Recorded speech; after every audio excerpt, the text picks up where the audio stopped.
Hello to all the Marbleheads out there on this, our 68th episode of In the Marbles. I'm Matt Beamer, joined as always by Preston Lude. Preston, how's it going, buddy? It's going great. Good, man. How's life? Busy. Busy, okay. As always. Yeah, busy. I mean, I don't know. I thought that maybe with the new year, things would... No, it always picks up. The older you get, the more it's going to pick up and keep going and it feels get crazier. Like it feels like I don't have time ever. No, you do have time.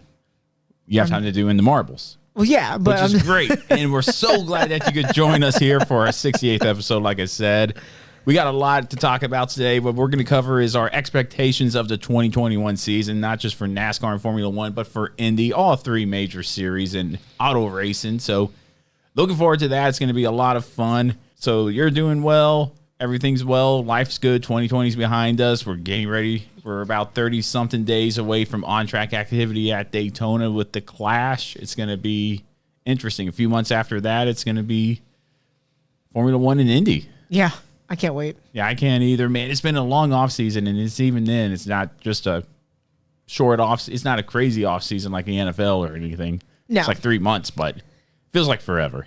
Yeah, it's, usually it's not that many months in between, but I mean, like those 2 to 3 months just feel like the longest months of your life.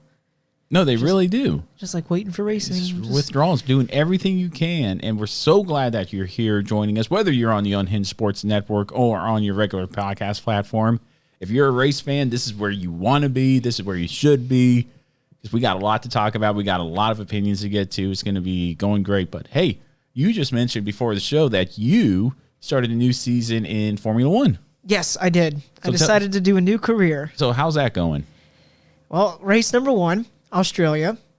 So I have the difficulty. I still haven't gotten around to racing completely manual, but when you're racing automatic, you can still shift on your own if you wanted. Right. So I'm still kind of practicing on that, but I have the difficulty.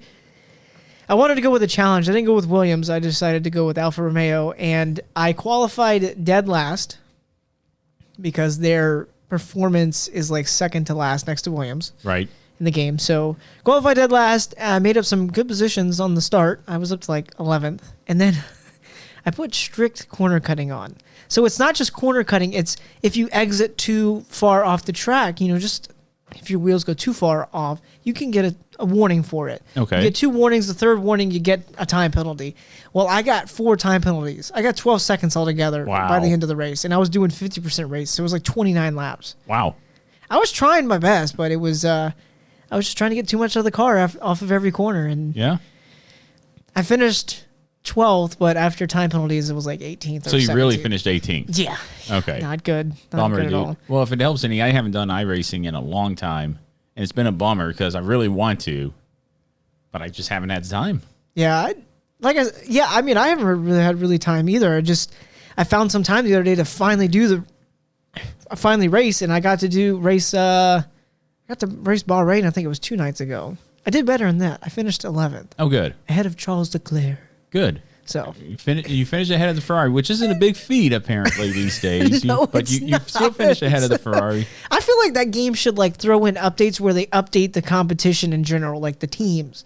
Because when you choose a team, it shows you where they are in terms of performance. Of course, Mercedes is all the way up here, but it gives you a list all the way down. Ferrari's like 4th or 5th. And I'm just like, nope. Not in real life. Not in real life. No. Well, that's what next year's game is for. Exactly. That's why you have to buy next year's game. I'm glad it's going well, Preston. Hope everything's going well out there for everybody else. And it seems like a good time as any to get into the news of auto racing. I've only found one. Oh. But it's a big one. Okay. And it has to deal with your realm. So let's get into the news. And as always, the news here in the Marbles right now is presented by Fubo. Fubo, a proud partner with the Unhinged Sports Network and In the Marbles. Cut the cord with expensive cable and satellite contracts and go with Fubo at a TV streaming service where you can get all your popular channels that you want for half the price. So head over to inthemarbles.net under the Partners tab. And way at the bottom there's a link to Fubo, and that'll take you directly to that site, and you go sign up for a 7-day free trial. And you might just be hooked, Preston. You might just be hooked. It's a good deal. So go ahead and check that out over there at inthemarbles.net for Fubo. Now, the news. news. The one piece of news that I have. Formula One. This comes in your neck of woods there, Preston. Formula One to possibly postpone the Australian Grand Prix in March. A release from Formula One saying, and this is from Sky Sports, Sky Sports understands the Australian Grand Prix is set to be postponed until later in the year due to strict new quarantine restrictions in Melbourne. The Bahraini Grand Prix, set for March 28th, is expected to replace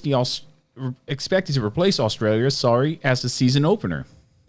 Melbourne is preparing to host its first major international event in almost a year in February with the Australian Open tennis tournament, and the Victorian government, I'm guessing that's like the state right there, has made a 14-day quarantine mandatory for all personnel. Sounds a lot like New York. That's why we didn't race Watkins Glen this year.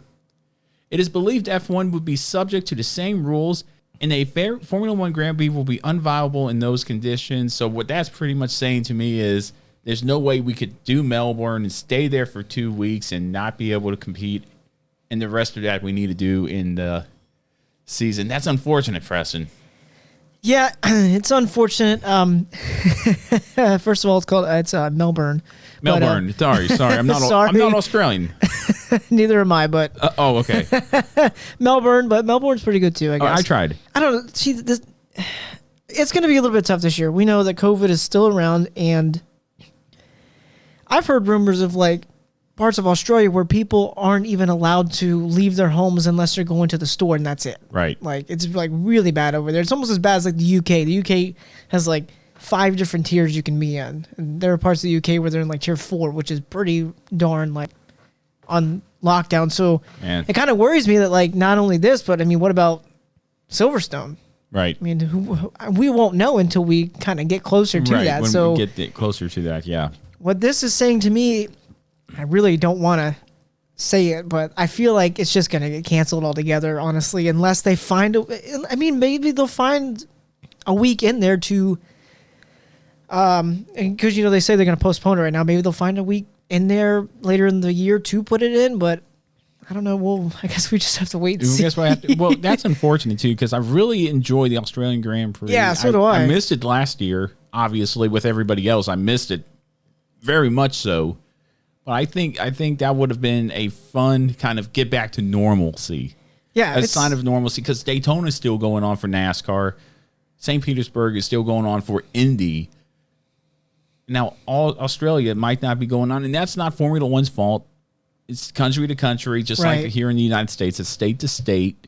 Depending on where you go, that's what it's going to be like. So you can't really blame Formula One for this. And you can't really blame Australia either. They're still going out there. We're not out of the woods yet. We're getting better. It's getting closer, I feel, but it's not there yet. But that's up to the Australian government to decide, and they decided, hey, we'd rather have tennis than Formula One. Just saying. But I guess they're trying to say that tennis is more popular. I don't know. I don't know about that. I don't think so either. But that's a matter of opinion. We're not going to get into that. But hey, 33 more days until the Busch Clash at Daytona Road Course. That's going to be a lot of fun, and at least we'll have that going on here in the next month. Yeah, I mean, I'm not really too keen on this whole road course with the Busch Clash, but hey, that's just one man's opinion, so. Well, no, I hear you, and we will get more into that in our expectations here. But hey, I tell you what, before we do that, we're going to go ahead and listen to a Teespring read and some show plugs from the Unhinged Sports Network. This is In the Marbles, and we'll be right back after these messages. Hey, race fans, want more In the Marbles content? Make sure to subscribe below and check out our videos over here.